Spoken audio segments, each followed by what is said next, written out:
Hello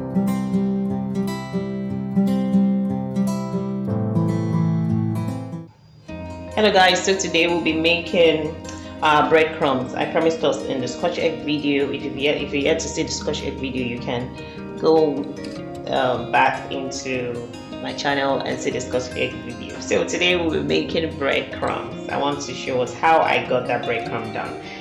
Yes, you can make breadcrumbs without an oven, and you can make the most amazing breadcrumbs using this method. So here I have my leftover bread. Never throw any bread away. Even if I don't know, well, depending on how health conscious you are, you can actually make breadcrumbs out of this. Provided it's not spoiled, you still can make breadcrumbs out of this. So it's advisable not to waste any bread.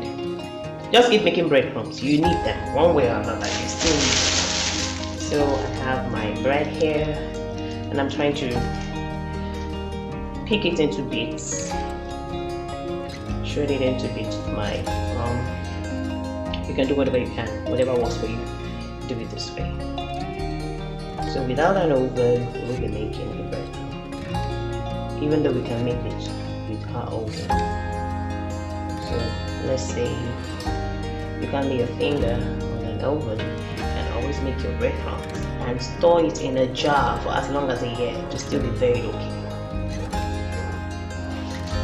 So with the help of a non-stick pan, I'll be making my breadcrumbs. I'm using a non-stick pan because that's what I want to use. You can always use any kind of pan, be the oldest pan in the whole world, be the aluminum pan, be the Asian pan, grandma's pan, whatever pan, you can make your breadcrumbs.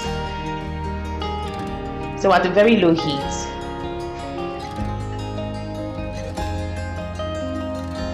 we'll toast our breadcrumbs.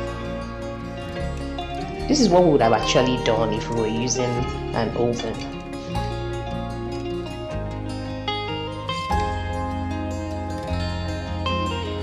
This is what I would have done with the oven, like I said earlier. But I'm going to do it, I'm doing it on a low heat. As you can see, this is already getting brown. And I have to gently turn it because ordinarily I shouldn't be using this spoon, but I'm only being a rebellious cook. So even though I'm doing my best not to scratch the bottom of my non-stick pan, but I need something to flip it, and that's the reason why I'm using a spoon.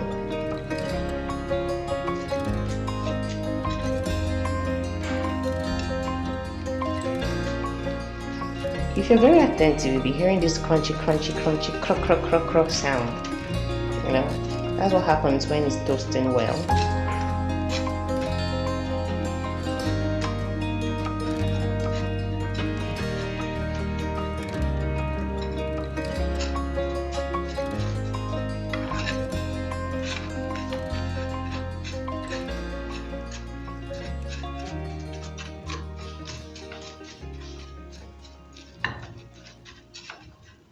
So now it's pretty hard, even though some of them are yet to get crunchy. With a clean hand, please, you have to do something like this to drop the crunchy part. If you are so much in a hurry and you need it, you need the breadcrumbs so fast. So there's one more thing I have to do.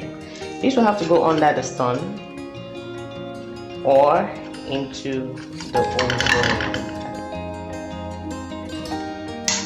Immediately it gets crunchy, you blend it. So this will be going under the sun and we'll be blending it. The basic thing is I have some toasted parts in it. It has a way of giving it this very, very nice taste, despite the fact that it's going to get crunchy. The bread itself is crunchy, but when it goes under the sun, it becomes crunchier. So that is the crunchy thing you get. But this other thing gives it an extra flavor that makes it even better when you want to use it for your breadcrumbs.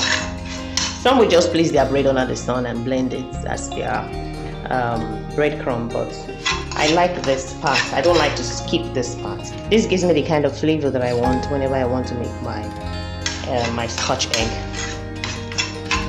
So that'll be all for now. Then we'll blend. So this is it. Can you see it? It's slightly brown. You can see some brown pigments in it, slightly brown things in it. That is what you get when you toast it a little with your frying pan. Ordinarily, if you just place the bread under the sun, it might just turn out white or give you just a little tint of brown because of the coating of the bread or the outer part of the bread, which is relatively brown depending on what kind of bread you're using. But if you toast it with your frying pan, you'll get this. So this is how you get your breadcrumbs done. So like, share and subscribe to this channel. If you're here to be a member of this family, we have more and more things to share with each other. So if you have other recipes that you think would be so nice to share to the house on how you make your breadcrumbs, you can share it. You can leave it in the comment box below so we can learn. So see you guys in the next video. Bye.